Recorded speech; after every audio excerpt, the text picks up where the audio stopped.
मरणाहती सुटली काया, विचारे या निश्चये नासोनिया गेली खंती, सहज स्थिती भोगाची न देखेशे झाले श्रम, आले वर्म हाता हे नासोनिया गेली खंती, सहज स्थिती भोगाची. तुका म्हणे कैची कीव कोठे जीव निराळा, नासोनिया गेली खंती, सहज स्थिती भोगाची. विठ्ठल विठ्ठल विठ्ठल विठ्ठल विठ्ठल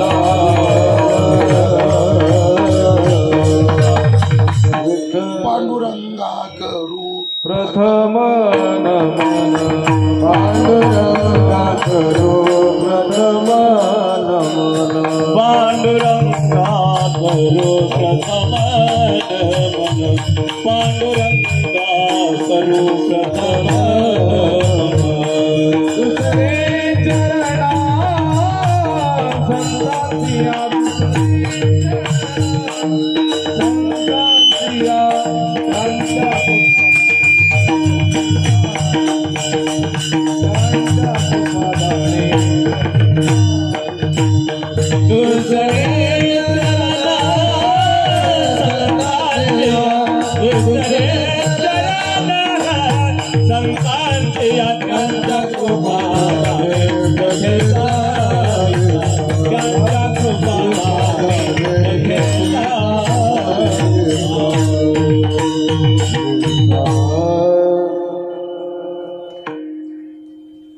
जयांचे केलिया स्मरण, होय सकळ विद्येंचे अधिकरण. तेची वंदू श्रीचरण श्री गुरूंचे, तेचे नमस्कारोनी आता. मरणाहाती सुटली काया, विचारे या निश्चये नासोनिया गेली खंती, सहज स्थिती भोगाची. संत श्रेष्ठ जगद्गुरु श्री तुकाराम महाराजांचा अतिशय उत्कृष्ट असा हा अभंग आहे. विठ्ठल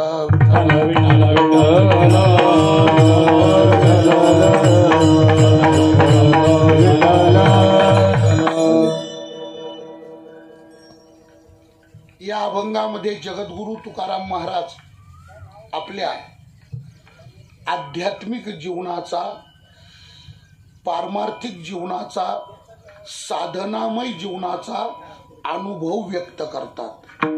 अनुभव सांगितलाय महाराजांनी या अभंगामध्ये. परमार्थाची अव्याहत साधना केली, आजन्म परमार्थाची साधना केली, तर या साधनेनी अनुभूती काय प्राप्त झाली त्या अनुभूतीचं चिंतन सांगतात.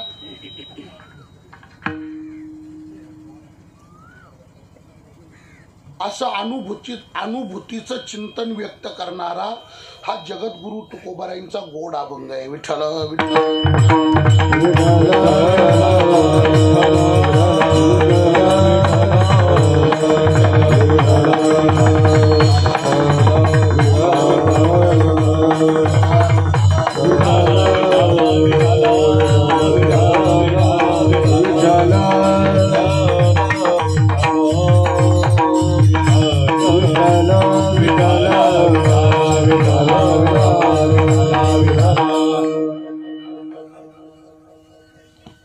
अगोदर मी तुम्हाला अभंगाचा विचार सांगतो, नंतर प्रसंगाच्या संबंधाने बोलतो.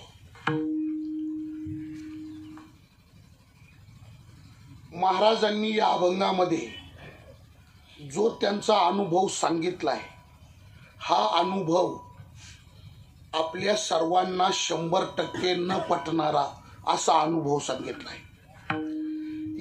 यावत मानव जातीला न पटणारा, पटूच शकत नाही कोणाला असा अनुभव तुकाराम महाराजांनी या अभंगामध्ये कथन केलेला आहे. अनुभव काय, तर अनुभवाचा विषय आहे मरणाहाती सुटली काया. हा अनुभव आहे. काया मरणाहाती सुटली हा अनुभव आहे. पण हा तुकाराम महाराजांचा अनुभव सामान्यांच्या बुद्धीला पटणार नाही, ते मरू द्या. जे परमार्थात नाही, ज्यांचा चिंतनाशी संबंध नाही, त्या लोकांना पटणार नाही ते मरू द्या, पण जे परमार्थात आहे रात्रंदिवस त्यांना सुद्धा हा अनुभव पटू शकत नाही, पटूच शकत नाही. काय अनुभव? मरणा हाती सुटली काया, काया मरणा हाती सुटली. कसं शक्य आहे महाराज?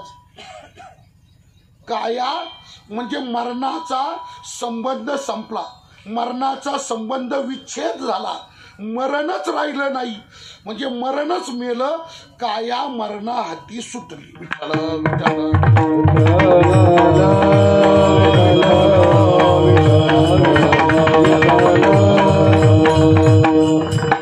आणि आता ऐका, आपल्याला हा अनुभव पटणार नाही असं मी का बोललो तर त्याचं कारण आहे बघा. काय कारण? मला सांगा, आपल्या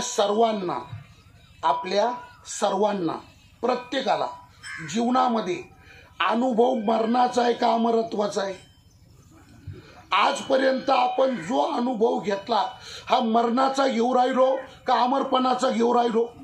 जो तो ज्याच्या त्याच्या आयुष्याप्रमाणे इथपर्यंत जीवन जगला, कोणी 40 असेल, कोणी 50 असेल, कोणी 60 असेल, कोणी 70 असेल, कोणी काय असेल, कोणी काय असेल, या तुमच्या 40, 50, 60, 70 वर्षामध्ये आत्तापर्यंत तुम्ही मरणारे माणसं पाहिले का अमर झालेले माणसं पाहिले? आजपर्यंत तुम्ही फक्त स्मशानभूमीतच गेले का अमरधामात गेले? अमरधामात एकही गेला नाही, सगळे स्मशानभूमीतच गेले. म्हणजे प्रत्येकाच्या जीवनात मूर्तिमंत अनुभव आहे मरणाचा. आपण रात्रंदिवस अनुभवतो काय? मरण. आणि तुकाराम महाराज अनुभव सांगतात अमरत्वाचा. हा 100% विरोधाभास आहे. विरोध नाही येतो, पण 100% विरोधाभास आहे. का सगळं जग रात्रंदिवस आम्ही मरतानी पाहतोय, जग मृत्यूच्या खाईत चाललंय. आणि तुकाराम महाराज म्हणतात माझा मरणाचा संबंध संपला. हे शक्य कसं आहे? विठ्ठल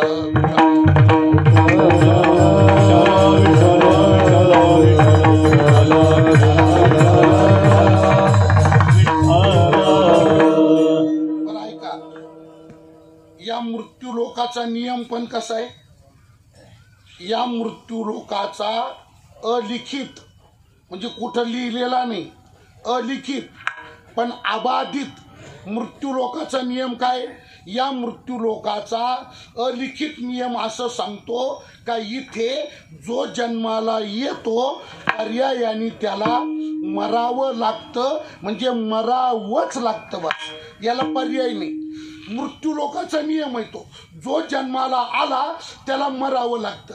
जन्म झाला की त्याच्या पाठीमागे मृत्यू येतोच नाही, असतोच. विठ्ठल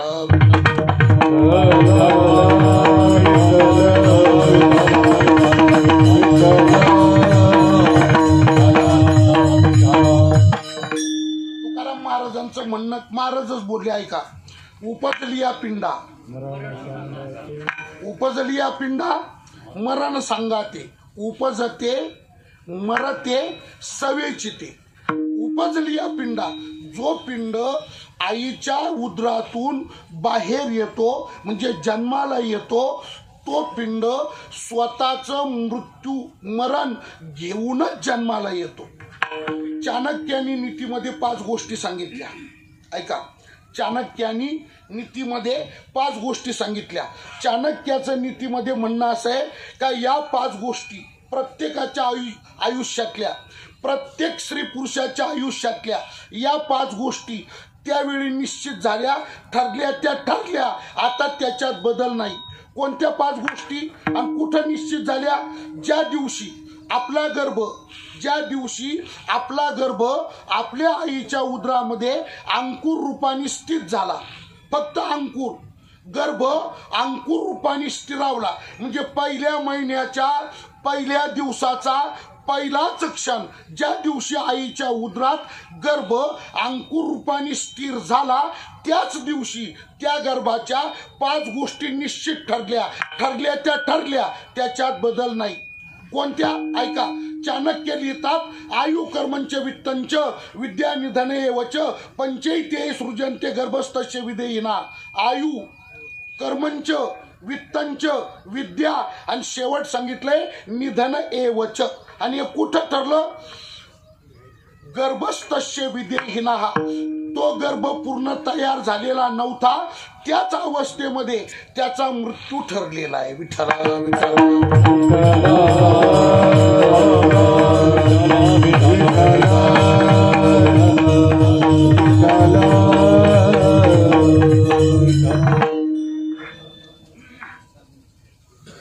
ज्ञानोबाराय म्हणतात, मृत्यू उदराची परिवारी गर्भोगिवशी. मातेच्या उदरातूनच गर्भाच्या मागे त्याचा मृत्यू लागलेला असतो. म्हणजे प्रत्येक जण जन्माला येताना आपलं मरण घेऊन जन्माला येतो. मरण अटळ आहे. या क्रिया स्वाभाविक आहे. ज्ञानोबारायांनी फार गोड वर्णन केले बघा.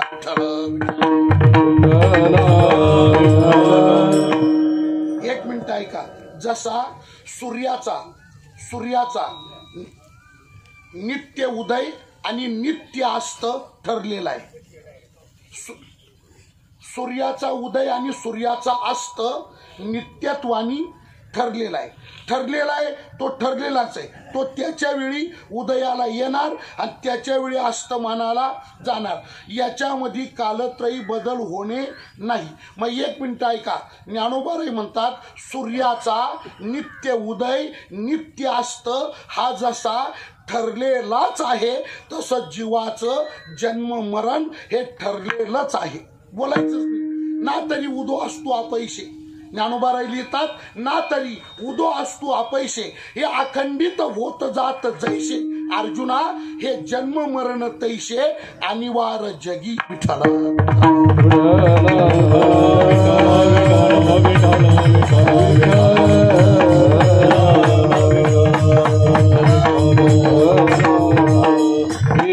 कले हो जाणे ही शेवटी. येथे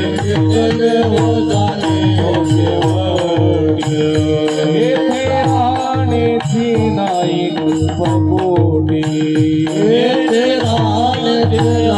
कल्पकोटी. जोडीने धन तेही न चले लक्ष कोटी.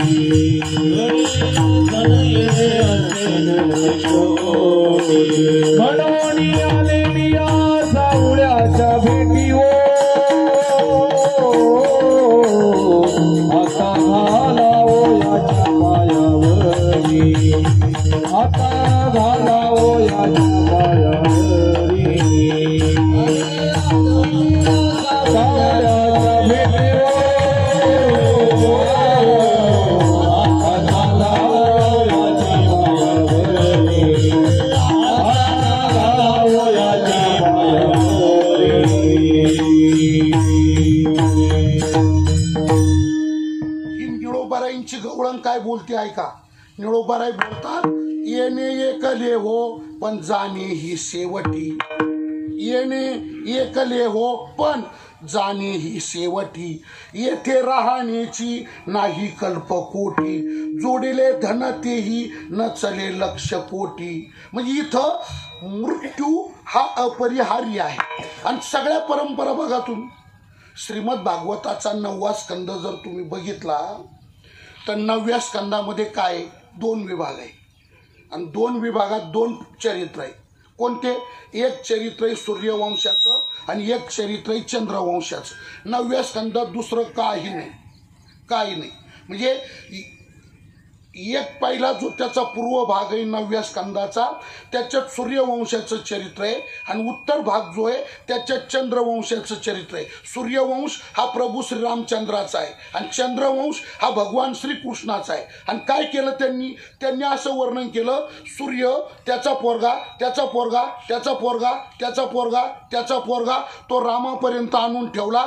तिथं तो पहिला भाग त्याचा संपला. आणि उत्तर भागामध्ये 9व्या स्कंदाच्या चंद्र त्याचा पोरगा बुध वगैरे, मग त्याचा पोरगा त्याचा पोरगा त्याचा पोरगा आणि ते शेवट कृष्णापर्यंत आणून ठेवलं. पण सांगताना काय सांगितलं त्याचा बाप मेला, पोरगा गादीवर आला. तो मेला, त्याचा पोरगा गादीवर आला. तो मेला, त्याचा पोरगा गादीवर आला. तो मेला, त्याचा पोरगा गादीवर आला. तो मेला, त्याचा, असंच चाललंय सगळं. म्हणजे आपले 18 पुराण आहे की नाही, 18 पुराण आहे. मला सांगा 18च्या 18 पुराणांमध्ये काय वर्णन केलेलं आहे? कोणी वाचले, पाहिले, ऐकले असतील 18 पुराण? 18 पुराणांमध्ये काय वर्णन आहे? तर 18 पुराणांमध्ये आपल्या पूर्वजांचा इतिहास आहे. पुराण शब्द काय? पुराण 3 अक्षराचा शब्द आहे. पुराण, पुराण, पुराण. पुराण या शब्दाचा नेमका अर्थ काय? काय म्हणजे पुराण? कशाला म्हणतात पुराण? तर पुराण या शब्दाची व्युत्पत्ती सांगताना शास्त्रकार सांगतात ऐका, पुरा परंपरा वक्तीही, पुरा परंपरा वक्तीही पुराणम तत्प्रकीर्तितम. त्याला पुराण असं म्हणतात. कशाला? पुरातन परंपरेचं ज्या ग्रंथात वर्णन केलेलं असतं पुराणम तत्प्रकीर्तितम, त्याला पुराण असं म्हणतात. सगळे पुराणांमध्ये काय? आपल्या पूर्वजांचा इतिहास आहे. पण मी तुम्हाला असं विचारतो, दुसरं काहीच नाही बरं का पुराणांमध्ये, दुसरं काहीच नाही, फक्त पूर्वजांचा इतिहास आहे. मग 18च्या 18 पुराणात पूर्वजांचा इतिहास आहे. मग मला तुम्ही एक मिनिट सांगा, 18 पुराणांमध्ये ज्या पूर्वजांच्या कथा सांगितल्या ते सगळे मेलेल्यांच्या कथा आहे का जिवंतांच्या कथा आहे? एकाही जिवंताची कथा एकाही पुराणात नाही, सगळ्या मेलेल्यांच्याच कथा आहे.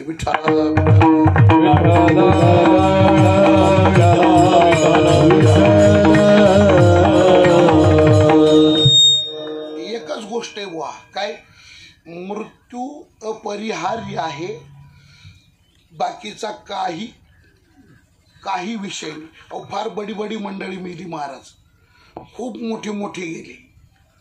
हे व्यवहारातले जाऊ द्या, पण आध्यात्मिक क्षेत्रामध्ये फार बडी मंडळी पण गेली. तुम्हाला सांगू, ज्यांच्याकडे आयुष्य डोंगरा एवढं होतं ते वर्षन फिरशे मरू द्या.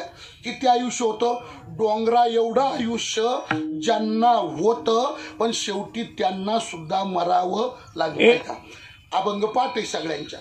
नामदेव महाराजांचा अभंग आहे, स्वतःच्या मनाला उपदेश करणारा अभंग आहे आणि फार गोड अभंग आहे. नामदेव महाराज म्हणतात, अरे मना शोक करीशी किती, हे तव वायाची धन संपत्ती, आयुष्य भविष्य नाही तुझ्या हाती, हे तव अवघे अंती जाय जने रे, अरे मना शोक करीशी किती. आणि आता ऐका बरं का, आयुष्याची यादी सांगितली, कोणाला किती आयुष्य होतं, कोणाला किती. तर त्याच्यात पहिलं आयुष्य सांगितलं हिरण्यकश्यपू, आणि त्याला किती आयुष्य होतं ऐकून ठेवा, आकडा ऐकून ठेवा फक्त तुम्ही, काही तुमच्या ध्यानात बसतं का पहा. सांगू, करू सुरुवात. आकडा आकडा आकडा कल्याणचा नाही, याच्या आयुष्याचा सांगू. करू सुरुवात. हा ऐका, हिरण्यकश्यपूला भागवतात पण वर्णन आहे, नामदेव महाराजांच्या गाथ्यात पण वर्णन आहे. हिरण्यकश्यपूला एवढं आयुष्य होतं, एवढं वर्ष. किती? 1,60,30,30,10,700 वर्ष 9 महिने. किती? असंच गेलं वरून. परत ऐका, 1 अर्बुद तुम्हाला खरं सांगू का, 1 अर्बुद म्हटल्यानंतर आपली अडचणच इथे काय, आपली सुरुवातच अशी होती. 1 अर्बुद म्हणजे एकावर शून्य किती रे माधू घ्या, आपल्याला तेच माहित नाही. 1 अर्बुद 60,30,10,700 वर्ष 9 महिने एवढं आयुष्य होतं हिरण्यकश्यपूला. विठाला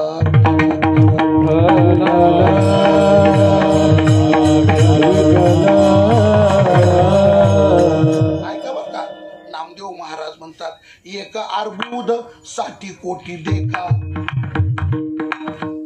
1 अर्बुद 60 कोटी देखा, 30 लक्ष 10 सहस्र लेखा, 709 मास मापा. पण पुढचा शब्द घ्या हो, कोणता? तया हिरण्यकश्यपा काय झाले रे, अरे मना शोक करीशी किती. काय झालं त्याचं? तया हिरण्यकश्यपा काय झाले रे, अरे मना शोक करीशी किती. शेवटी त्याला मरावं लागलं. तसंच पुढं आले ना तर पुढं वर्णन बघा काय, रावणाचं आयुष्य सांगितलंय. किती होतं रावणाला? 14 चौकड्या लंका नाथा. रावणाला आयुष्य होतं 14 चौकड्या. चौकड्या, चौ म्हणजे 4 आणि कड्या कड्या कड्या, कडी करतो ना आपण कडी, कडीत कडी कडीत कडी कडीत कडी कडीत कडी आणि तिची बनती लांबलचक साखळी. तसं रावणाला आयुष्य किती होतं? 14 चौकड्या. 14 चौकड्या म्हणजे कृत त्रेता द्वापार कली या चौघांची एक चौकडी. म्हणजे कृतयुग सुरू झालं संपलं, त्रेता सुरू झालं संपलं, द्वापार सुरू झालं संपलं, कली सुरू झालं संपलं. एक चौकडी पूर्ण झाली. पुन्हा कृत, पुन्हा त्रेता, पुन्हा द्वापार, पुन्हा कली. दुसरी चौकडी, पुन्हा कृत, पुन्हा त्रेता, पुन्हा द्वापार, पुन्हा कली. तिसरी चौकडी. असं रावणाला आयुष्य किती होतं? 14 चौकड्या. 14 चौकड्या. आता तुम्हाला लमसम सांगतो, डायरेक्ट बोलतो काय. 4 युगाची म्हणजे कृत त्रेता द्वापार कली या 4 युगाची वर्ष संख्या आहे 43,21,000 वर्ष. 4 युगामध्ये वर्ष किती येतात? 43,21,000. आता तुम्ही आज गुणाकार करा. 43,21,000 गुणिले 14 काय आलं? आणि एवढं आयुष्य होतं कोणाला?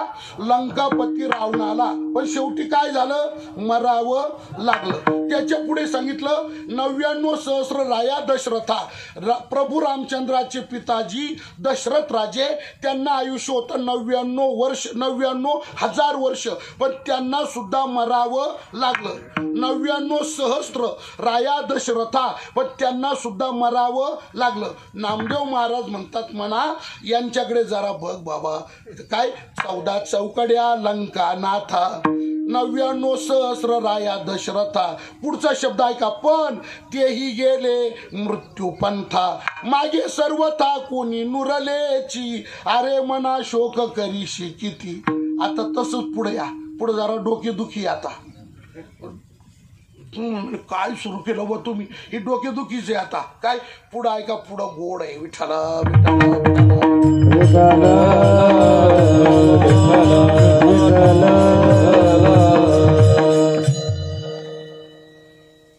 14 कल्प मार्कंडेया पडे, तैलोमार्चनाचा एक रोम झडे, बकदाल ब्याचे निमिष मोडे गेले, एवढे आरे मना. 14 कल्प आयुष्य होतं मार्कंडेय ऋषीला. मार्कंडेयाला आयुष्य किती होतं? 14 कल्प. 14 कल्प एवढं आयुष्य होतं मार्कंडेय ऋषीला. पण शेवटी त्यांना हे कल्पाचं गणित अवघड आहे. कृत त्रेता द्वापार कली ही चौकडी 1000 वेळा फिरते, तेव्हा ब्रह्मदेवाचा 1 दिवस होतो. पुन्हा 1000 वेळा फिरते तेव्हा ब्रह्मदेवाची रात्र होते. म्हणजे ब्रह्मदेवाची 24 तास पूर्ण झाले. आणि अशा चौकड्या सहस्त्रावधी जातात, कोट्यावधी जातात, तेव्हा 1 कल्प होतो. कल्पाचं एक ढोबळ गणित आहे पहा. कल्पाचं ढोबळ गणित. ढोबळ म्हणजे असं काही पुस्तकात, ग्रंथात, पुराणात वगैरे काही नाही. आपलं बगल पुराण काढली, पुढील दिली सोडून. असं एक ढोबळ गणित आहे काय. 1x1चा खड्डा करायचा. 1x1च्या खड्ड्यामध्ये मेंढराचे केस हत्तीच्या पायानं दाबून दाबून भरायचे. आणि त्या खड्ड्यातला दर 100 वर्षांनी 1 केस बाहेर काढायचा.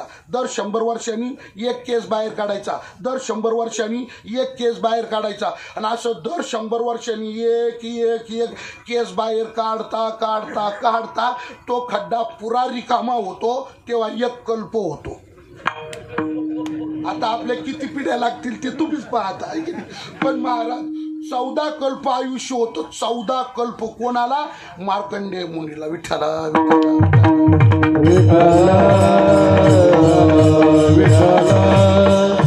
पण शेवटी महत्वाचं काय? तेही गेले मृत्यूपंथा, त्यांना मरावं. 14 कल्प मार्कंडेयापुढे. बरं ऐका बरं का. 14 कल्प पूर्ण झाल्यानंतर कालगणनेमध्ये सृष्टीच्या 14 कल्प पूर्ण झाल्यानंतर मार्कंडेय ऋषी मरतात. तेव्हा तेव्हा लोमहर्ष नावाचे ऋषी त्यांच्या अंगाचा एक केस गळतो. 14 कल्पांनी मार्कंडेय मरतात तेव्हा लोमहर्ष ऋषीच्या अंगाचा एक केस गळतो. आता आपल्या प्रत्येकाच्या अंगावर केस किती आहे तर 3.5 कोटी आहे असं म्हणतात बरं का. 3.5 कोटी केस आपल्या तुम्हाला पटून नाही राहिलं का? तुम्ही लई टुळू पाहू राहिले. पटत तुम्हाला? एक काम करा, पटत नसेल तर घरी गेल्यावर मोजून पहा. एवढा कुटाणा करण्यापेक्षा विश्वास ठेवा ना. मग आता आम्ही तरी केव्हा मोजले? कोणाचं तरी ऐकूनच सांगू राहिलो ना.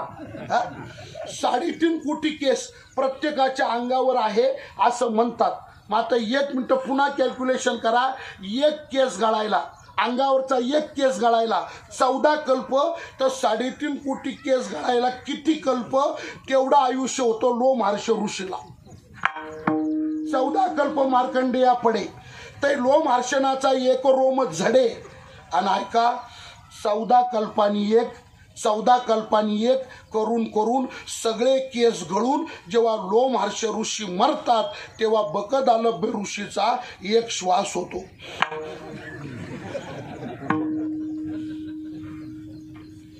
आपण आपण 24 तासात आपण सगळेच जण 24 तासात 21,600 श्वास घेतो. प्रत्येकाचं गणित आहे ते, म्हणजे नॅचरल आहे ते. आपण सगळेजण हा सूर्योदय तर तो सूर्योदय 24 तासात आपले श्वास किती होतात? 21,600. आता परत ऐका, 14 कल्पांनी मार्कंडेय मरतात तेव्हा लोमहर्षणाच्या अंगाचा एक रोम गळतो. 14 कल्पांनी एक करून 3.5 कोटी रोम गळून लोमहर्ष मरतात तेव्हा बकदालभ्य मुनीचा एक श्वास होतो. काय आयुष्य असो. आता वर्षण फिरश काढायचं कामच नाही. नामदेव महाराज म्हणतात 14 कल्प मार्कंडेया पडे ते लोमहर्षणाचा एक रोम झडे, बकदालभ्याचे निमिष मोडे. पण पुढे ऐका, गेले एवढे अरे मना, हे सगळे जण गेले. पुढे परत ऐका, बकदालभ्याचे पुरे निमिषानी बकदालभ्याचं आयुष्य पूर्ण होतं. बकदालभ्याचे पुरी वटअंशाच्या अंगाचा एक पंख गळतो. म्हणजे डोंगरापेक्षा भयानक आयुष्य या आणि नुसतं आयुष्य नाही, तपाच्या राशी यांनी उभ्या केल्या, पण शेवटी त्यांना सुद्धा मरावं लागलं. नामदेव महाराज शेवट फार गोड करतात. विठ्ठला विठ्ठला विठ्ठला विठ्ठला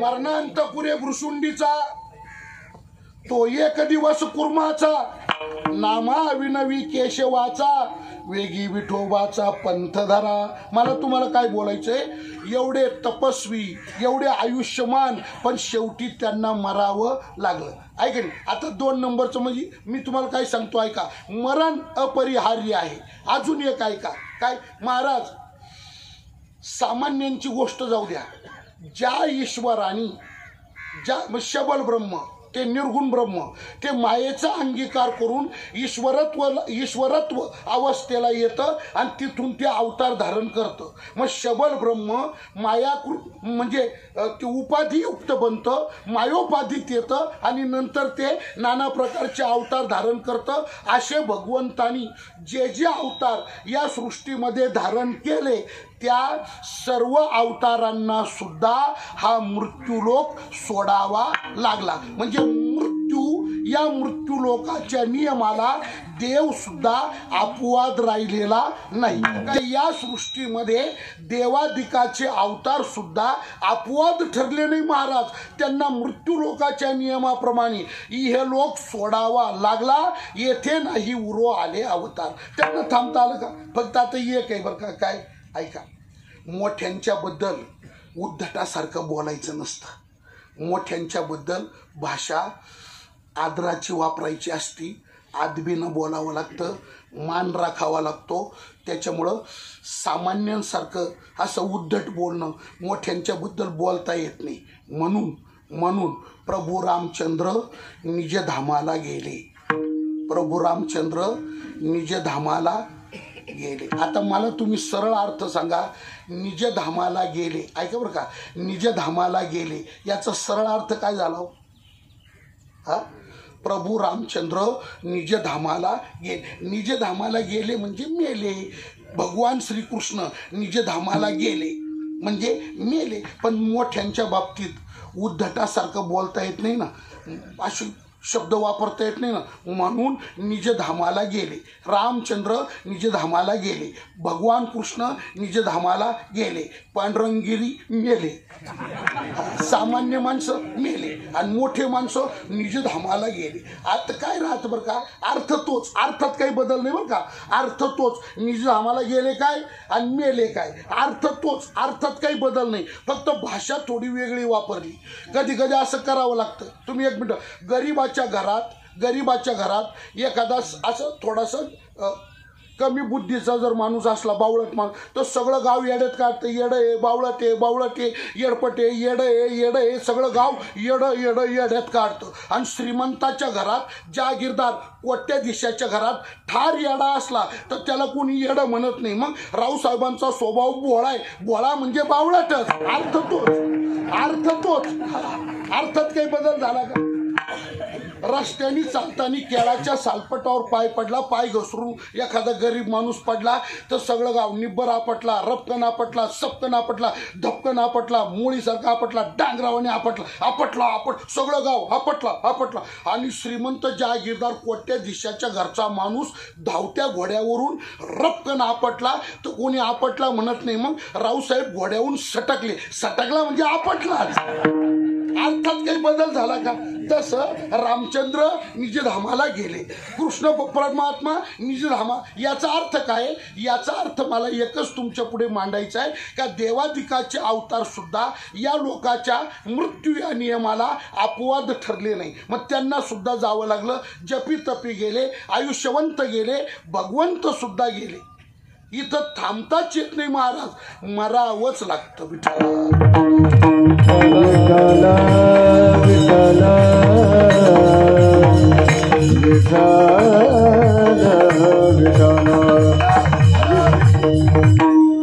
पण आता एक मिनिट आहे का, एवढं सगळं मी तुम्हाला सांगितल्यानंतर आता काही लोक असं म्हणतील, महाराज हे तुम्ही आम्हाला काहीच सांगू नका, उभं राहिलं तसं तुम्ही मरण काय मरण लावलं तुम्ही. ऐका काय, आम्ही मुळात मरणाला मानितच नाही.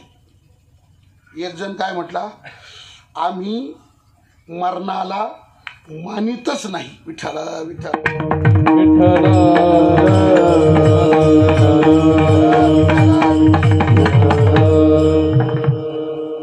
पण तुम्हाला मी पुढे येऊन सांगतो, ऐका, तुम्ही मरणाला माना अथवा न माना, तुमच्या मानण्या न मानण्यावर त्याचं येणं जाणं अवलंबून नाही. तुम्ही मरणाला माना तरी मरणार, नका मानू तरी मरणार. आता पुढे बोलू का काय, तुम्ही आस्तिक असले तरी मरणार, नास्तिक असले तरी मरणार, भाविक असले तरी मरणार, भाविक नसले तरी मरणार, माळकरी असले तरी मरणार, माळकरी नसले तरी मरणार. तुम्ही बघा, मग चांगले असले तरी मरणार, चांगले नसले तरी मरणार, पुण्यवान असले तरी मरणार, पुण्यवान नसले तरी मरणार, असे असले तरी मरणार. तर आता काय काय सांगू, शेवट करू का काय, कीर्तन ऐकत बसले तरी मरणार, सांगत असले. तुम्ही मरणाला माना या न माना, एकच गोष्ट सत्य, इथं मृत्यू अपरिहार्य आहे, मृत्यू अटळ. मग इथं परंपराच मुळात मृत्यूची. या मृत्यू लोकात जो येतो त्याला मरावंच लागतं. ही काळ्या दगडावरची रेग आहे. आणि मग एक मिनिट ऐका, असा जर सगळा इतिहास आहे, असं जर सगळं वर्णन आहे, असा जर सगळा सिद्धांत आहे, तर हा सगळा विचारांचा भाग डोळ्यापुढं ठेवल्यानंतर तुकाराम महाराजांचा अनुभव कसा बुद्धीला पटेल सांगा ना. मरावंच लागतं. हेच जर अंतिम सत्य, तर तुकाराम महाराज म्हणतात कसं, माझं मरण संपलं म्हणून. महाराजांनी कथन केलं कसं, मरणा हाती सुटली काया. मग एक मिनिट ऐका, तुकाराम महाराज वास्तववादी बोलतात का भावनातिरेकाने बोलतात? बोलण्याचे दोन प्रकार आहे, भावनातिरेकाचं बोलणं वेगळं आणि वस्तुनिष्ठ बोलणं वेगळं. विठ्ठल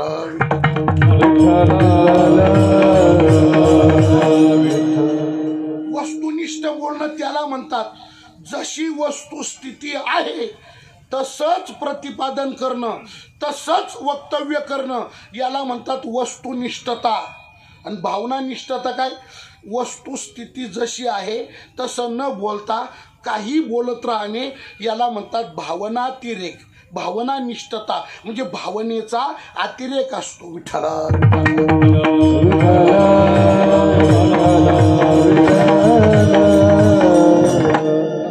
एका बाजूने पाहावं तर इतिहास सगळा मृत्यूनं भरलेला आहे.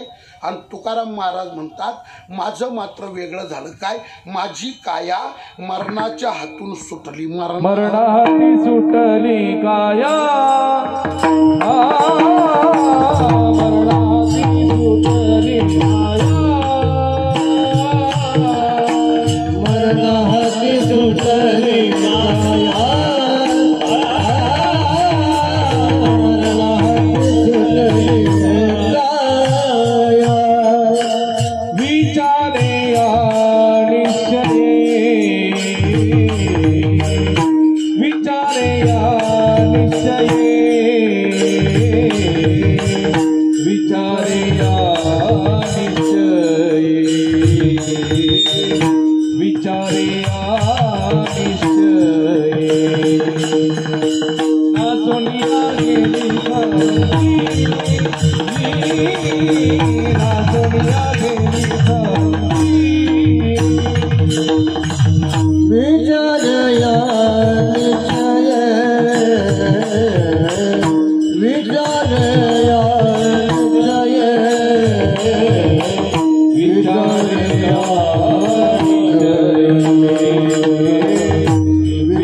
इतिहास मृत्यूनं भरलेला आहे.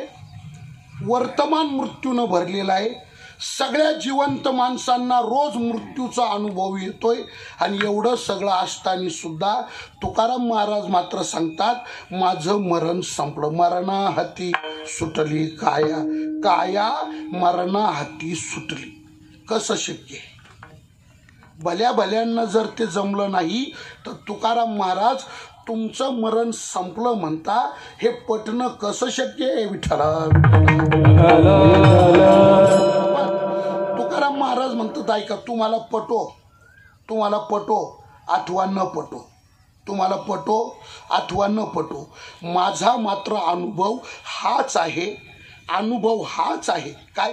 मरणाहाती सुटली काया, मरण माझे मरणी गेले, मज गेले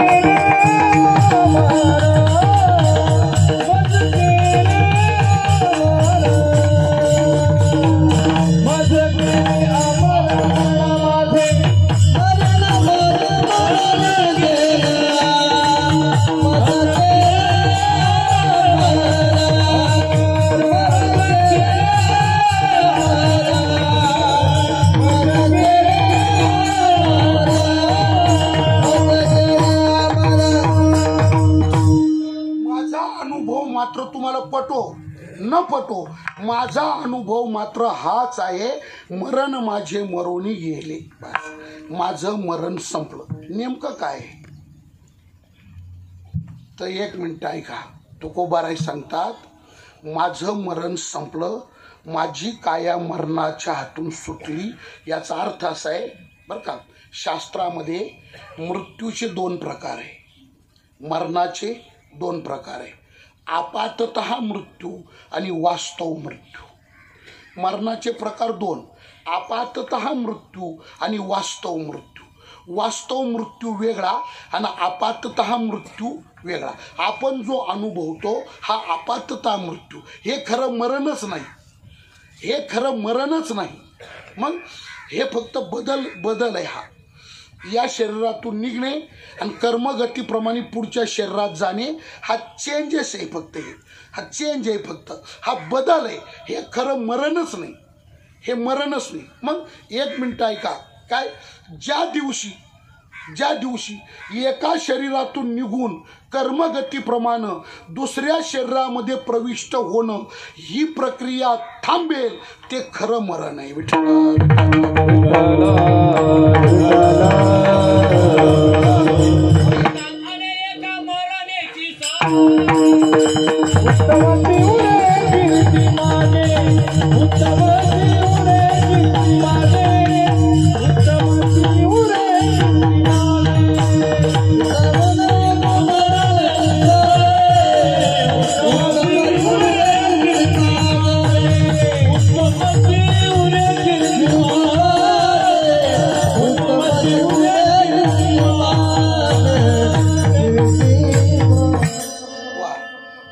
मरणेची सरे, बस एका मरणेची सरे. नाहीतर काय होतं, आपण जे आपातता मरण आहे ना, हे मरण म्हणजे फक्त बदलत राहणं, कवर बदलित राहणं, या देहातून निघणं पुढच्या हेच वर्णन आहे ना. वासांशी जीर्णानी यथा विहाय नवानी गृह्णाती नरोपिराणी तथा शरीरानी विहाय जीर्णा नन्यानी संयाती नवानी देही. ज्ञानोबराय किती गोड लिहितात खाली. जैसे जीर्ण वस्त्र सांडीजे मग नूतन विडीजे तैसे तैसे देहांतरा ते स्वीकारीजे चैतन्य नाथे. आपातता मरण म्हणजे देहांतर आहे. आपलं आत्मचैतन्य जीर्ण झालेल्या, वृद्ध झालेल्या, निकामी झालेल्या, पाठव्य शक्ती रहित झालेल्या या देहातून निघतं आणि पुढच्या देहामध्ये प्रविष्ट होतं. संचित प्रमाण भोग शुभ अशुभाचे, संचित प्रमाण भोग शुभ अशुभाचे, संचित प्रमाण भोग शुभ अशुभाचे, संचित प्रमाण भोग शुभ अशुभाचे. जीवन देखे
भगवंतांनी गीतेत वापरले, ज्ञानोबरायांनी ओवीत वापरले, तेच शब्द तुकोबारायच्या प्रमाणात.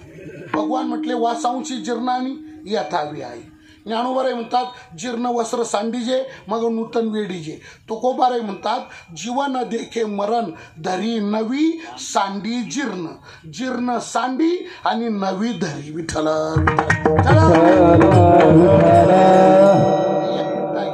आपल्याला तुकोबारायांचा अनुभव का पटत नाही तर आपण सगळे आपातता मरणापर्यंत आहे. मी काय बोललो, हे मरण खरं मरणच नाही, हा फक्त बदल आहे. विठ्ठल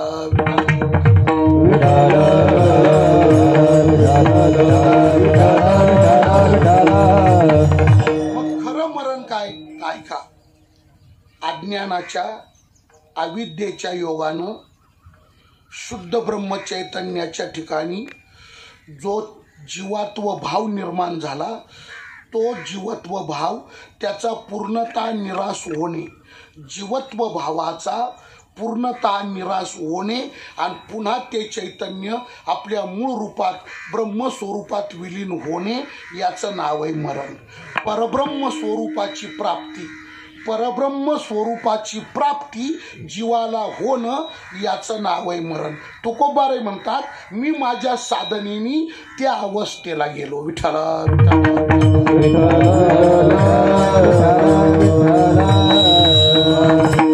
महाराज म्हणतात मी नुसतं शरीर नाही सोडलं, शरीराचा संबंध नाही तोडला, मग काय केलं? जीवत्व दशा बाधित केली आणि मी ब्रह्मचैतन्याला प्राप्त झालो. मी माझ्या मूळच्या ब्रह्मस्वरूपाला येऊन मिळालो. आणि आता तिथं गेल्यानंतर येणं आणि जाणं काही उरलंच नाही, काहीच मी नव्हे. कोणी गावीचा एकला ठाईचा ठाई एक, नाही जात कोठे येत फिरून या. आता कुठं जात नाही, फिरून येत नाही, आता काही राहिलंच नाही. नाही जावे मरावे लागत अखंडित जैसे जैसे, अहो अखंडित जैसे जैसे मरावे लागत अहो अखंडित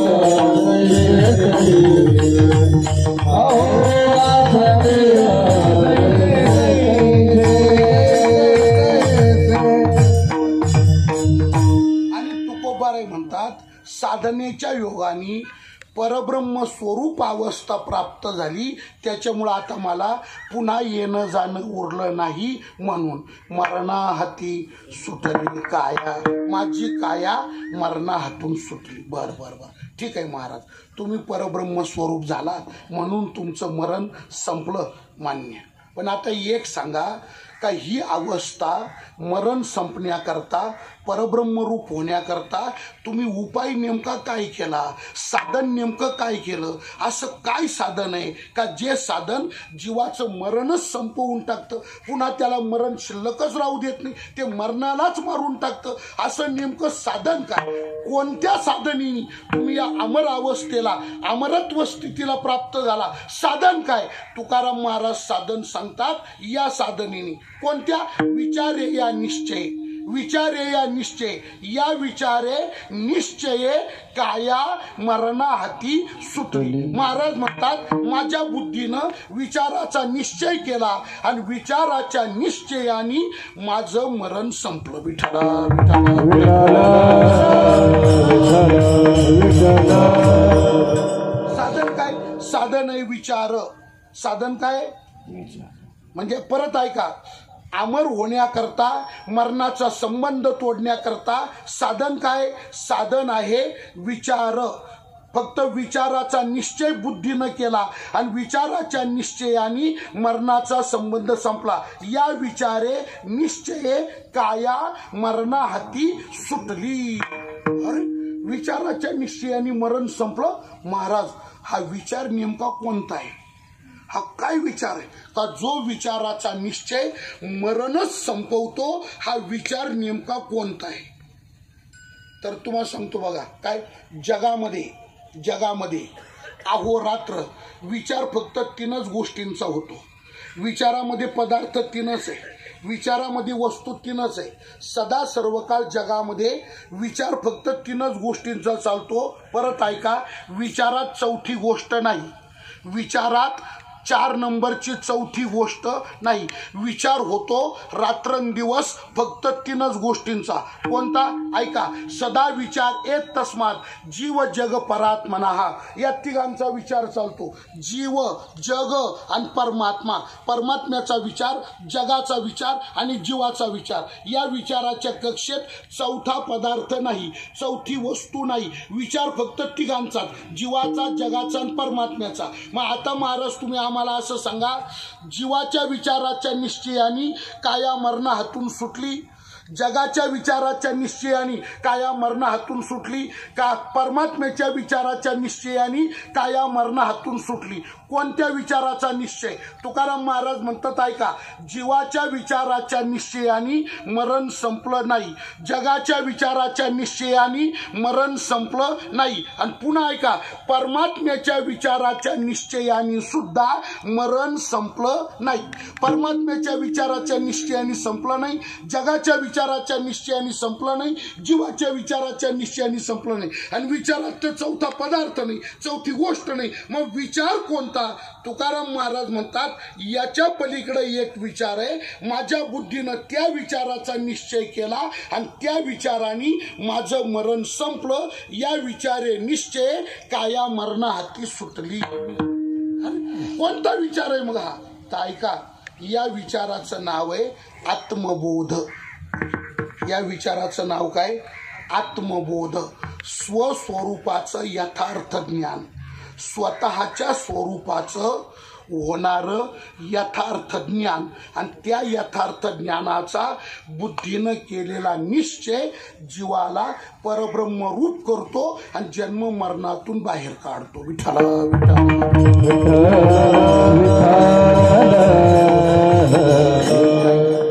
विचार कोणता आहे? तर विचार आहे आत्मबोध. आता पुन्हा थोडेसे काही प्रश्न येतील बघा. काय मग हा विचार कोण देतो, कोणाला देतो, कधी देतो? तर या विचाराचा दाता फक्त परमात्मा आहे. हा विचार फक्त परमात्मा देतो. भगवान बोलले सुद्धा अर्जुना, ददामि बुद्धी योगम तम येन मामुपयांति ते. विठ्ठल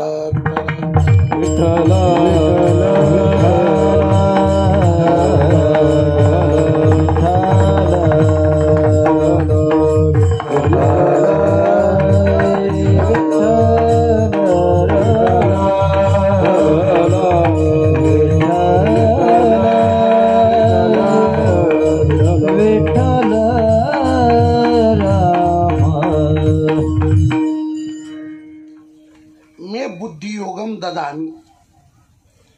भगवान 10व्या अध्यायात बोलले, या विचाराचा दाता फक्त भगवान परमात्मा आहे. हा विचार फक्त परमात्माच देतो. हा विचार अन्यत्र कुठं मिळत नाही. विठ्ठल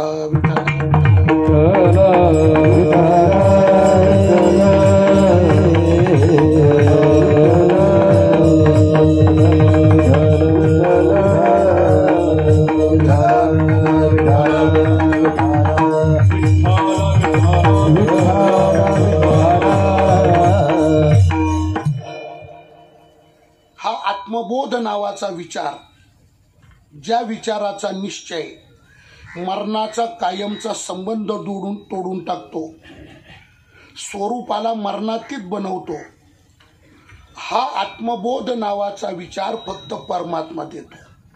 10व्या अध्यायामध्ये भगवंताची स्पष्टोक्ती सांगितली मी तुम्हाला. ददामि बुद्धी योगम तम येन मामुपयांति ते. मे बुद्धियोगम ददामी. अर्जुना, हा बुद्धियोग मी त्याला देतो. म्हणजे हा आत्मबोध नावाचा विचार परमात्मा देतो. बरं ठीक आहे, परमात्मा देतो, पण परमात्मा कोणाला देतो? तो कोणालाही देत नाही. तो असं वाटीत सुटला नाही, भेटला त्याला दर बाबा दिंडीत चालला का घे बाबा, असं कोणालाही देत नाही. मग तो विचार देतो कोणाला?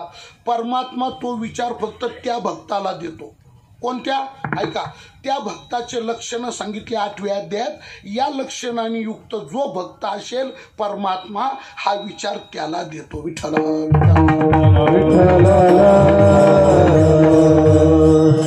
मी तुम्हाला अभंगाला भिडून देतो, लक्षात घ्या.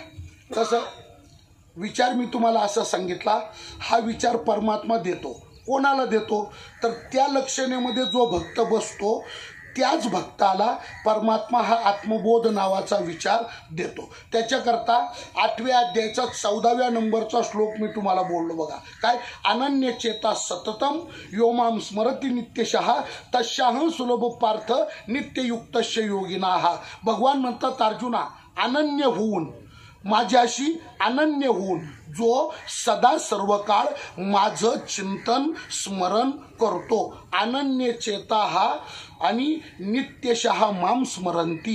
अनन्य होऊन सदा सर्व काळ जो माझं स्मरण करतो, भगवान म्हणतात त्याला हा बुद्धियोग मी देतो. आणि दुसरी एक गोष्ट आहे बघा. काय?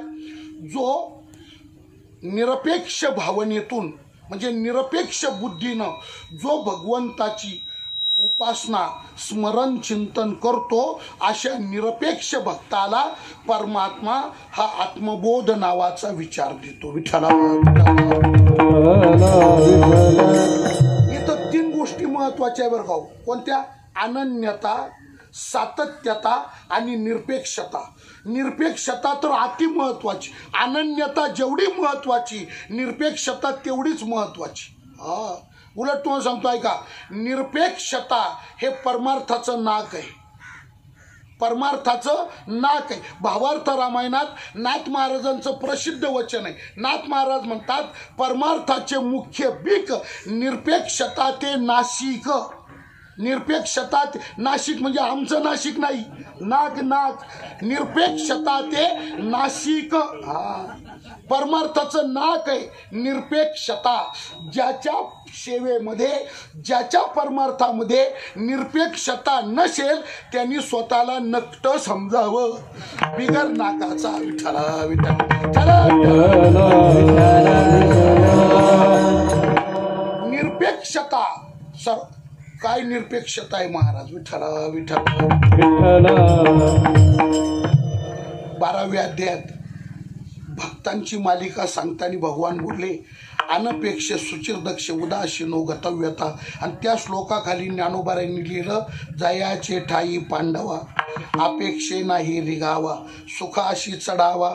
आणि भागवतामध्ये निरपेक्ष मुनिम शांतम निर्वैरस समदर्शना निरपेक्ष निरपेक्ष.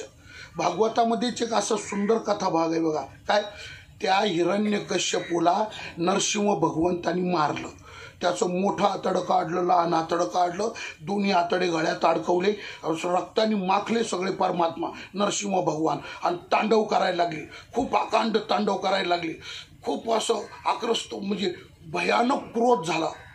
तर इतका क्रोध झाला नरसिंहाचा कोणाची हिंमतच होईन पुढं जायची. ब्रह्मदेव इंद्र सगळे देव सगळे लांब लांब पळायला लागले, कोणीच पुढं जाईन. आता भगवंताला शांत करायचंय, त्याला शांत करण्याकरता छाती होईन कोणाची, हिंमत होईन कोणाची पुढं जायची. काय करावं काय करावं काय करावं. तेवढ्यात ब्रह्मदेवाला प्रल्हाद दिसला. आणि प्रल्हादाला ब्रह्मदेव म्हटलं बुवा आमची तर काही हिंमत नाही पुढं जाण्याची. प्रल्हादा तू जातो का, कारण ते फार क्रोधायमान झाले, ते कोपले, तू जातो का. प्रल्हाद म्हटला किती कोपले किती क्रोधायमान झाले मला त्यांची काहीच भीती नाही, मला काही भ्यायचं कारण आहे. कारण एक मिनिट ऐका, देव कोपला किती क्रोधाविष्ट झाला तर त्याचं भय कोणाला नाही कळलं. जाऊ द्या एक मिनिट ऐका. वाघिणीला शिवविणीला घाबरल, वाघिणीला शिवविणीला घाबरल, पण कोण घाबरल. ससे घाबरतील, लांडगे घाबरतील, कोले घाबरतील, हरणं घाबरतील, माकडं घाबरतील, मांजरे घाबरतील, कुत्रे घाबरतील, हे बाकीचे घाबरतील, पण तिचेच बछडे आणि तिला काय घाबरतील. त्यांना काय भीती आली तिची. अरे ती तिची शेपूट तोंडात ओढतील, पुढे जाऊन ते तोंड चाटतील, तिचं स्तनपान करतील, तिच्या पाठीवर तिचेच बछडे, त्यांना काय भीती.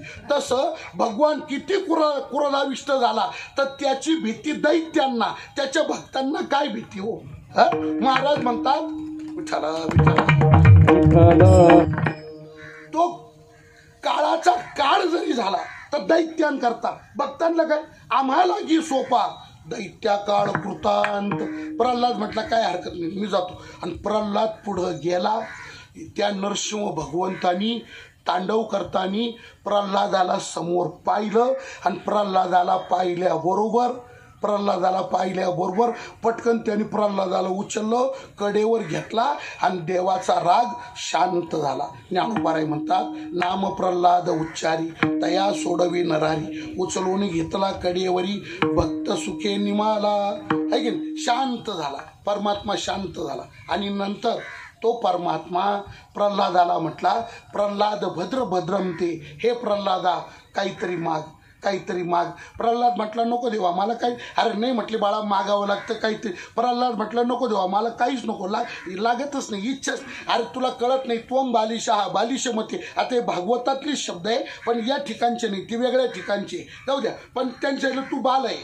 नरसिंह म्हटलं तू बाल आहे आणि तुझी बुद्धी पण बालिश आहे, तुला कळत नाही, मागावं लागतं. त्वम बालिशा बालिश मते. अरे मागावं लागतं, माग बाळा. तोटला नाही देवा मी मागणार नाही. अरे मागावं लागतं प्रल्हादा, माग बाळा.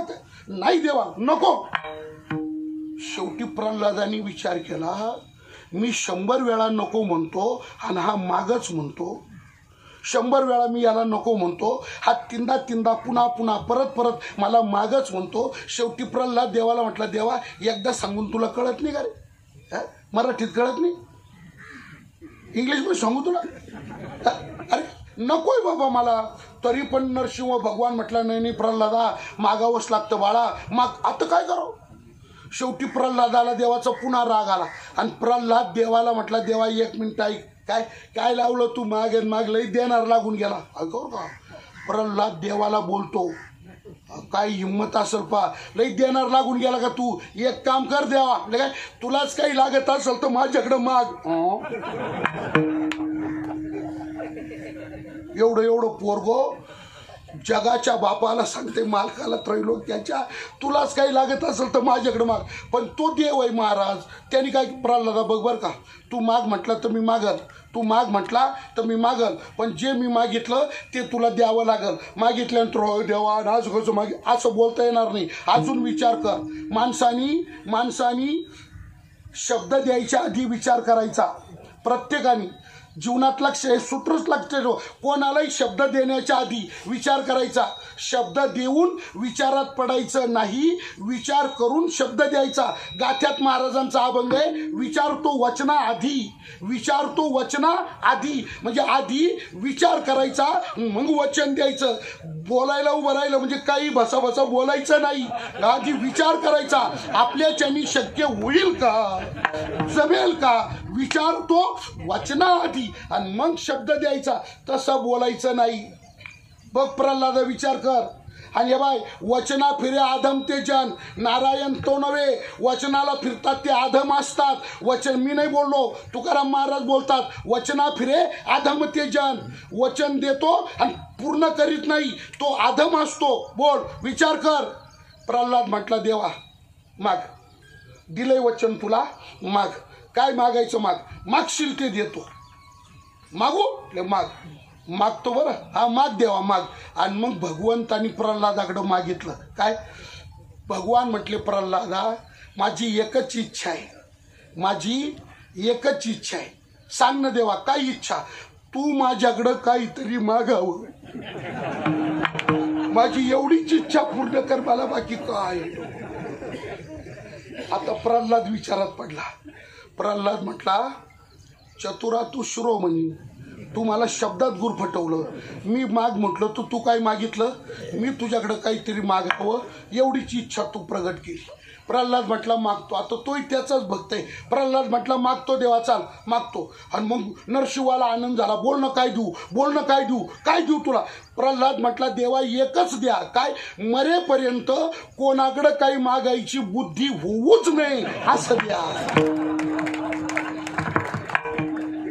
माग नेते सरे गाथ्यात अभंग आहे माग नेते सरे आयशे करी देवा नाही तरी शेवा सांगा पुढे माग नेते सरे पुन्हा काही मागायची इच्छा होऊच नाही असं करा देवा याला म्हणतात निरपेक्षता अशी निरपेक्षता अनन्यता आणि चिंतनाची सातत्यता ज्या भक्ताच्या ठिकाणी असते अशा अनन्य आणि सदा सर्व काळ प्रभू चिंतनात घडलेल्या अनन्य भक्ताला परमात्मा हा आत्मबोध नावाचा विचार देतात बरोबर कधी देतात तर त्याच्या अंतःसमयी देतात या श्लोकाखाली खूप ओव्या आहे अनन्य आता तुम्हाला मुळात पाहावं लागेल घरी गेल्यानंतर वाचाव्या लागतील मी फक्त 2 ओव्या सांगणार आहे त्याच्यातल्या बाकीच्यांचा संदर्भ तुम्ही सार्थ ज्ञानेश्वरीमध्ये पाहून घ्यायचा मी फक्त 2 सांगणार आहे परमात्मा हा विचार त्या भक्ताला देतो पण कधी देतो तर ऐका परमात्मा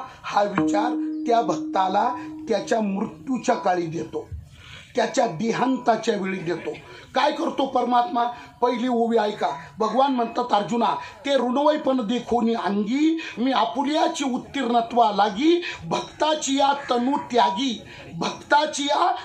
त्यागी परिचर्या करी त्या भक्ताचा तनुत्याग म्हणजे देह सोडायची वेळ येते त्या भक्ताचा तनुत्याग म्हणजे देह सोडायची वेळ येते आणि त्या तनुत्यागाच्या वेळी मी स्वतः तिथं हजर होतो स्वतः उपस्थित होतो आणि काय करतो त्या भक्ताची सेवा करतो भक्ताची या तनुत्यागी त्यांनी निरपेक्ष भावनेनी आजन्म माझी जी सेवा केली त्या सेवेचं ऋण मी डोळ्यापुढे ठेवतो ते ऋणवैपण देखोनी अंगी मी आपुली त्या ऋणातून उत्तीर्ण होण्याकरता मी आपुलियाची उत्तीर्णत्वा लागी कधी भक्ताची या तनुत्यागी काय करतो, परिचर्या करी. मी तिथं येतो आणि त्याची सेवा करतो. बर भक्ताच्या तनुत्यागाच्या वेळी परमात्मा तिथं येऊन त्याची सेवा करतो. तर परमात्मा भक्ताची काय सेवा करतो, पुढच्या ओळीत ज्ञानोबाराय गोड बोलतात. ज्ञानोबाराय म्हणतात, देह वैकल्याचा वारा झने लागेल या सुकुमारा, म्हणून आत्मबोधाची या पांजिरा सुयेतया ते. त्या भक्ताचं अंतःकरण मृत्यूच्या वेळी वैफल्यग्रस्त होऊ नये, विफलता त्याच्या चित्तात वास करू नये. देह वैकल्याचा वारा या माझ्या सुकुमार भक्ताला ती विफलता स्पर्शू नये. देह वैकल्याचा वारा झने लागेल या सुकुमारा, असं घडू नये. काय म्हणून मी तिथं येतो, कारण देव जर नाही आला आणि अशा भक्ताचं रक्षण नाही केलं आणि तो भक्त जर वैफल्यात गेला तर नैराश्य काय खरं नाही. म्हणजे त्या भक्ताच्या मनात काय होतं, काय खरं नाही हो, काय खरं नाही हो. माळे घालून पाहिली, गंधई लावून पाहिला, वाऱ्या करून पाहिल्या, पायी गेलो, गाड्या घेऊन गेलो, एकादशा केल्या, ज्ञानेश्वरी वाचली, गाथा वाचला, कीर्तनं ऐकले, आमकं केलं, काय खरं नाही हो. काय म्हणजे याला म्हणतात विफलता. ही वैफल्यग्रस्तता त्याच्या चित्ताला स्पर्शू नये. देह वैकल्याचा वारा झने लागेल या सुकुमारा होऊ नये. म्हणून मी काय करतो, त्याच्या तनुत्यागाच्या म्हणजे त्याच्या मृत्यूच्या वेळी मी तिथं उपस्थित होतो आणि त्याला आत्मबोध देतो. आणि आत्मबोधाच्या शय्येवर त्याला मी जाऊन ठेवतो. आत्मबोधाची या पांजिरा सुयेतया ते. आणि असा आत्मबोध नावाचा विचार भगवंताकडून प्राप्त झाला. तुकोबाराय म्हणतात, त्या विचाराचा माझ्या बुद्धीनं निश्चय केला आणि त्या विचाराच्या निश्चयाने माझा मरणाचा संबंध संपला. म्हणून मरणाहाती सुटली काया विचारे या. आणि परत 1 मिनटं आता शेवट करतो मी. 1 मिनटं जाता जाता परत ऐका. काय महाराज, फळ विचाराला नाही, फळ विचाराला नाही, फळ ज्ञानाला नाही. परत ऐका, थोडं विचित्र वाटेल ऐकताना, सांगतो लक्षात आणून. फळ विचाराला नाही, फळ ज्ञानाला नाही, मग फळ निश्चयाला आहे. नुसतं ज्ञान होण्याला फळ नाही. एका जनार्दनी न घ्यावा संशय, निश्चयाची होय हरिरूप, निश्चयाचे बळ. तुका म्हणे धन्य वंश त्या नराचा, आयशा निश्चयाचा मेरू निश्चय. मी परत बोलतो ऐका, नुसत्या विचाराला फळ नाही, नुसत्या ज्ञानाला फळ नाही, मग फळ कशाला आहे, तर फळ ज्ञानाला नाही, फळ निश्चयाला. निश्चय महत्वाचा. अरे विचार तर मिळाला, पण त्या विचाराचा ठाम बुद्धीनं निश्चय केला नाही तर विचार निष्फळ होतो. तुकोबाराय म्हणतात, माझ्या जीवनात मात्र ते घडलं. काय घडलं, परमात्म्याने आत्मबोध नावाचा विचार दिला, त्या विचाराचा माझ्या बुद्धीनं निश्चय केला आणि त्या विचाराच्या निश्चयाने माझा मरणाचा संबंध संपला. मग मरणाहाती सुटली काया विचारे या निश्चय. मग आता अवस्था काय, आता चिंता नाही, आता चिंता रहित झालो. नासून या गेली खंती. आणि चिंता एकच होती. चिंता कोणती, मरणाची. चिंता कोणती आहे प्रत्येकाला, मरण. रोज उठल्यापासून झोपेपर्यंत चिंता एकच आहे, मरणाची.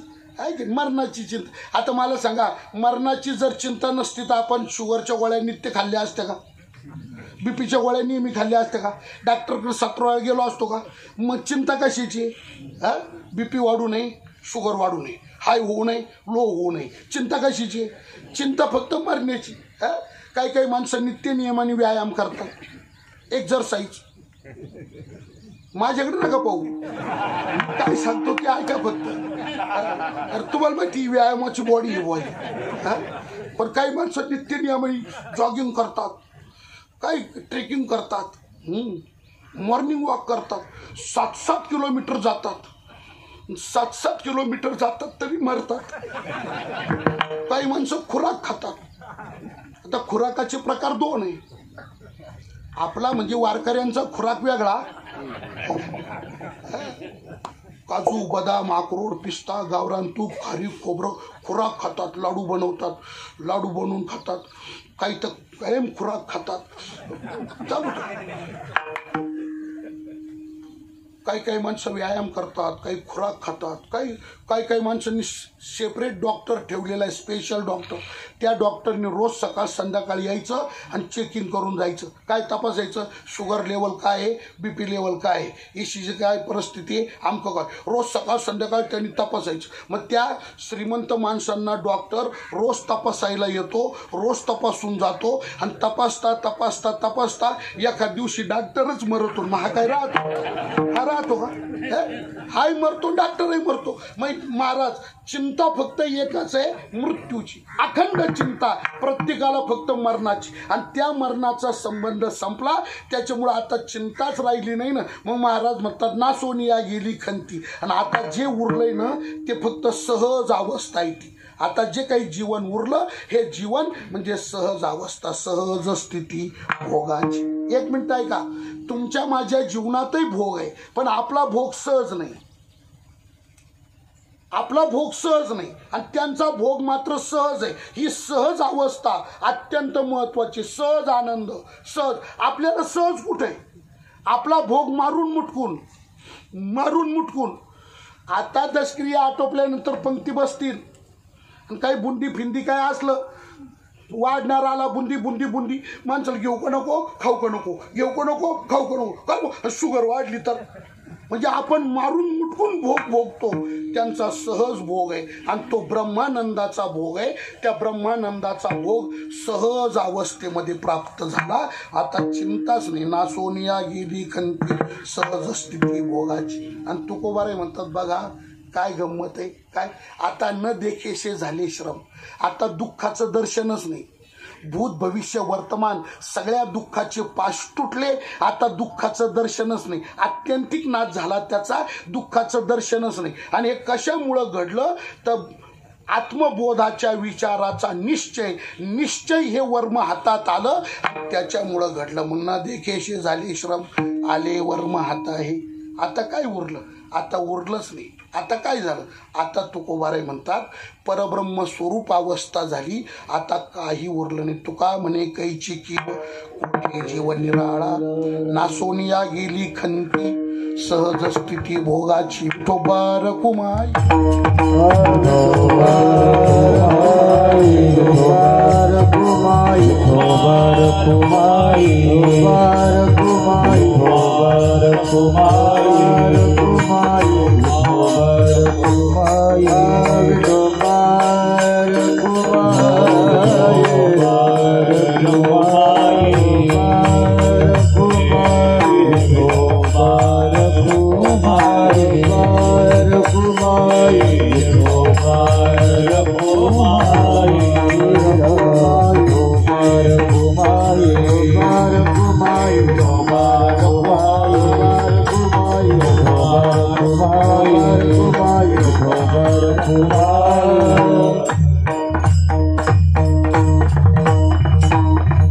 वैकुंठवासी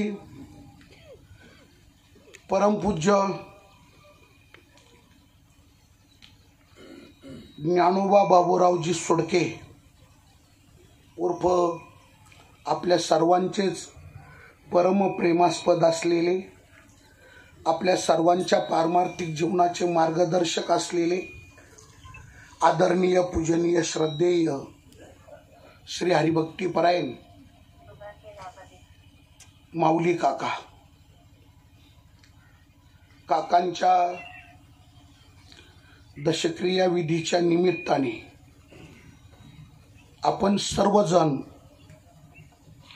या ठिकाणी काकांना भावपूर्ण आदरांजली समर्पित करण्याकरता या ठिकाणी जमलेलो आहोत.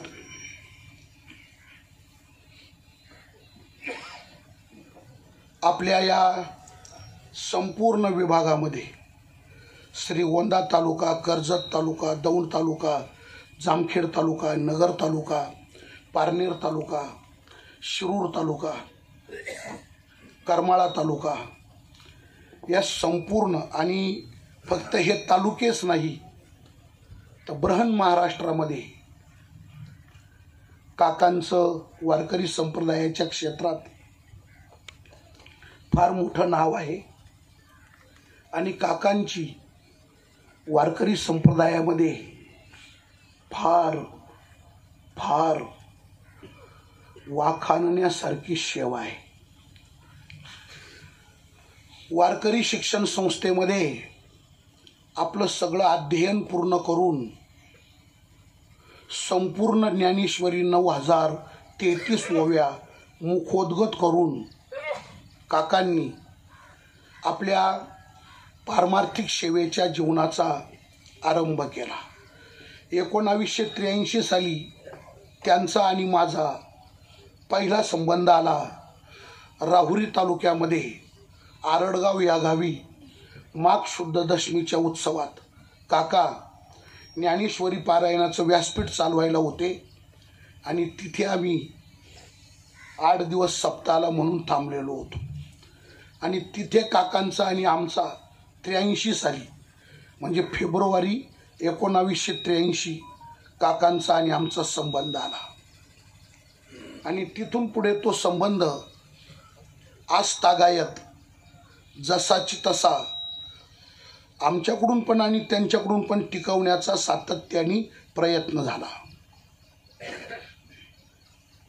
काकांनी त्यांच्या हयातभर वारकरी संप्रदायामध्ये जे काही सेवा कार्य केलं हे सगळं सेवा कार्य अभंगाच्या शेवटच्या चिंतनात मी तुम्हाला जे बोललो, अनन्य, निरपेक्ष आणि अखंड चिंतन, या तीनही लक्षणामध्ये माऊली काकांचं जीवन परिपूर्ण बसतं. अशी सेवा केली त्यांनी. आयुष्यामध्ये संपत्ती कमवली नाही. कमवायची ठरली असती तर काही कोटी रुपये त्यांना कमवता आले असते. बंगले, गाड्या माड्या उभं करता आलं असतं. काकांनी त्यांच्या संपूर्ण परमार्थाच्या जीवन प्रवासामध्ये कीर्तन, प्रवचन, सप्ताह, दिंड्या हे सगळं सेवा करताना त्यांनी पैसा कधी मिळवला नाही, संपत्ती मिळवली नाही, पण त्यांनी मिळवलं काय? मिळवलं तर त्यांनी समाज मिळवला. आपल्या अत्यंत प्रेमळ स्वभावाने, लाघवी वृत्तीनं, आपल्या अतिशय लढिवाळ बोलण्यातून, अतिशय प्रेमळ बोलण्यातून आणि सविनय अतिशय नम्र भावाने समाजामध्ये राहून अखंड आयुष्यभर काकांनी जीवनामध्ये फक्त माणसं जोडायचं काम केलं. माणसं जोडलेच नाही तर ते माणसं सुधरवले, ते माळकरी केले, ते वारकरी केले, ते ज्ञानेश्वरीचे वाचक केले, ते गाथ्याचे वाचक केले, ते आळंदी पंढरीचे वारकरी बनवले. आणि असे सक्षम पारमार्थिक माणसं. आणि म्हणून बघा, काकांनी आयुष्यभर आपल्या प्रेमळ स्वभावाने जे माणसं जोडले त्याची पावती म्हणजे आज या ठिकाणी उपस्थित असलेला अफाट जनसमुदाय ही त्याची पावती आहे. आणि असं काकाचं जीवन अत्यंत विनम्र जीवन, अत्यंत प्रेमळ जीवन, प्रेममूर्ती अशा प्रकारचं काकांचं जीवन होतं. असं वारकरी शिक्षण संस्था टाकळीला त्यांनी काढली. त्या शिक्षण संस्थेत आतापर्यंत अनेक विद्यार्थी त्यांनी घडवले. चांगल्या प्रकारची सुसंस्कारी सक्षम पिढी त्यांनी तयार करण्यामध्ये 2-3 पिढ्या काकांनी टाकळीमध्ये संस्थेच्या माध्यकार संस्थेला सुद्धा 25 पेक्षा जास्त वर्ष होऊन गेली. आणि संस्थेच्या एका उत्सवाला मी कीर्तनाला आलो होतो. मला वाटतं तपपूर्तिका रौप्य महोत्सव असं संस्थेचा उत्सव होता. आणि त्याच्यातून बघा 25 वर्षामध्ये 3 पिढ्या म्हणजे 3 अशा फळ्या विद्यार्थ्यांच्या काकांनी त्या संस्थेमध्ये तयार केल्या. गीता, ज्ञानेश्वरी, भागवत, गाथा, मृदुंगवादन, गायन, हरिपाठ असं संस्कारी जीवन आणि अशा प्रकारचा संस्कारक्षम समाज निर्माण करण्याकरता फार मोलाचं सहकार्य या विभागामध्ये काकांनी केलं. काका म्हणजे अजात शत्रू, अत्यंत नम्र, अतिशय नम्र. कोणाशी पण बोलताना आता मूर्ती डोळ्यासमोर येते. काकाचं ते बोलणं, काकाची ती लाघवी वृत्ती लगेच मूर्ती डोळ्यासमोर येते. आणि आपल्या प्रेमळ स्वभावातून त्यांनी हा सगळा जनसमुदाय जोडला. अशा आपल्या सर्वांचे परमार्थ मार्गातले आधारवड असलेले परमार्थ मार्गातले आपले पथदीपक असलेले आदरणीय पूजनीय श्रद्धेय श्री हरिभक्तीपरायण माऊली काका त्यांचं अल्पशा आजाराने त्यांचा वैकुंठवास झालेला आहे आणि आज त्यांच्या वैकुंठ गमनाला 10 दिवस या ठिकाणी पूर्ण झालेले आहे। तेव्हा कर्मकांडामध्ये सांगितलेल्या नियमाप्रमाणे दशक्रिया नावाचा विधी आपल्या सर्वांच्या साक्षीनं या ठिकाणी संपन्न झालेला आहे। काकांच्या धर्मपत्नी कुसुमताई ज्ञानोबा सोडके, त्याच्यानंतर काकांचे बंधू आदरणीय हरिभक्तीपरायण मोहन बाबूरावजी सोडके, काकांचे चिरंजीव आदरणीय हरिभक्तीपरायण गणेश ज्ञानोबा सोडके, श्यामसुंदर ज्ञानोबा सोडके, काकांचे पुतणे अशोक मोहन सोडके, दत्तात्रय मोहन सोडके, काकांची पुतणी सौ मीराबाई लालासाहेब गावडे, काकांचा नातू चिरंजीव आशुतोष गणेश सोडके, काकांची नात कल्याणी गणेश सोडके आणि दुसरी नात भाग्यलक्ष्मी श्यामसुंदर सोडके, असा हा काकांचा सगळा परिवार। या परिवारावरती वास्तविक काकांची तब्येत, काकांचं वय, काकांची बॉडी या सगळ्या गोष्टींचा विचार केला तर वास्तविक हा मरणाचा धोका माझ्यासारख्याला पाहिजे आहे की नाही। एवढी श्रीमंती घेऊन मी रात्रंदिवस फिरतो।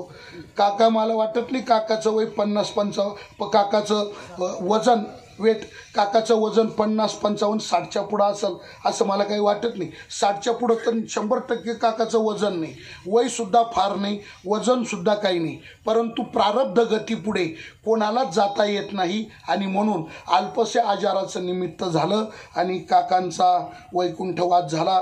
काकांच्या परिवारावरती फार मोठा हा पितृदुःखाघात झालेला आहे, दुःखाचा डोंगर कोसळलेला आहे। त्या काकांच्या संपूर्ण परिवाराच्या या पितृदुःखाघातामध्ये अंतःकरणपूर्वक सहभागी होण्याकरता, या परिवाराला पितृदुःखाची सांत्वना देण्याकरता आणि काकांना भावपूर्ण आदरांजली समर्पित करण्याकरता आपण सर्वजण या ठिकाणी उपस्थित झालेलो आहोत। सगळे पुरुष भाविक, सगळ्या माता भगिनी, समाजाच्या विविध क्षेत्रामध्ये विशिष्ट भरीव अशा प्रकारचं कार्य करणारी, शैक्षणिक क्षेत्रातली, सामाजिक क्षेत्रातली, पारमार्थिक क्षेत्रातली, राजकीय क्षेत्रातली, अन्यान्य क्षेत्रातली दिग्गज मंडळी त्या निमित्ताने या ठिकाणी उपस्थित आहे। आमच्या सर्वांचंच आदराचं स्थान असलेले परमपूजनीय, परमश्रद्धेय, परम आदरणीय श्री हरिभक्तीपरायण आदिनाथजी शास्त्री महाराज तारकेश्वरगड ते या ठिकाणी उपस्थित आहे। त्याच्यानंतर सध्या ज्यांचा झंझावात कीर्तनाच्या माध्यमातून सबंध महाराष्ट्रभर सुरू आहे असे आमचे आदरणीय पूजनीय श्रद्धेय हरिभक्तीपरायण सुनीलजी महाराज झांबरे ते पण या ठिकाणी उपस्थित आहे। आदरणीय आमचे महेश महाराज आहे। आता बरीच सारी मंडळी बरं का, सर्वांचे नावं घेत बसलो तर वेळही होईल, माहितीच्या दृष्टीनं थोडं अवघडही होईल। त्याच्यामध्ये सगळीच आमची वारकरी संप्रदायामध्ये सेवा कार्य करणारी ज्येष्ठ श्रेष्ठ आदरणीय वंदनीय पूजनीय सगळी महाराज मंडळी या ठिकाणी उपस्थित आहे। सगळी गायक वादक मंडळी ती पण या ठिकाणी उपस्थित आहे। आत्ताच ज्यांचं आगमन या ठिकाणी संपन्न झालं ते आपल्या महाराष्ट्र राज्याचे माजी मंत्री आदरणीय बबनरावजी पाचपुते साहेब, ते पण काकांना आदरांजली समर्पण करण्याकरता या ठिकाणी उपस्थित राहिलेले आहे। त्याच्यानंतर आदरणीय आमचे घनश्यामजी शेलार साहेब, त्यांचे बंधू ते पण या ठिकाणी काकांना आदरांजली देण्याकरता उपस्थित झालेली आहेत। अशी सगळी राजकीय क्षेत्रातली दिग्गज मंडळी आहे। सर्वांची नावं माहीत नसल्यामुळं सांगणं मला अशक्य आहे, पण आपण सगळी परमार्थातली राजकीय सेवेतली सगळी मंडळी या निमित्ताने आलेली आहात। मी उपस्थित आपल्या सर्वांच्या वतीनं शब्दसुमनांची आदरांजली म्हणून आज जे काही सत्कर्म काकांच्या निमित्ताने या ठिकाणी घडलं, म्हणजे नामस्मरण घडलं, तर्पण घडलं, जे काही सत्कर्म घडलं, या सर्व सत्कर्मातून जे पुण्य निर्माण असेल ते पुण्य भगवंताच्या कृपेनं काकांच्या आत्मस्वरूपाला प्राप्त हो आणि पांडुरंगाच्या चरणी काकांना अनंत वास घडो, अशा प्रकारची शब्दसुमनांची आदरांजली या ठिकाणी व्यक्त करतो. काकांचा जो मागे परिवार आहे, काकांची धर्मपत्नी, काकांची मुलं, काकांच्या सुना, काकांची मुलगी, हा जो काकांचा परिवार आहे, तर या काकांच्या सर्व परिवाराला हा पितृदुःखाघात सहन करण्याची शक्ती आणि या दुःखाघातातून लवकरात लवकर बाहेर पडण्याची सद्बुद्धी भगवान परमात्मा प्रदान करो, अशा प्रकारची सद्भावना या निमित्ताने या ठिकाणी परमात्म्याचे चरणी व्यक्त करतो आणि कीर्तन सेवेला विराम देतो. ज्ञानेश्वर प्राणराज माऊली तुकाराम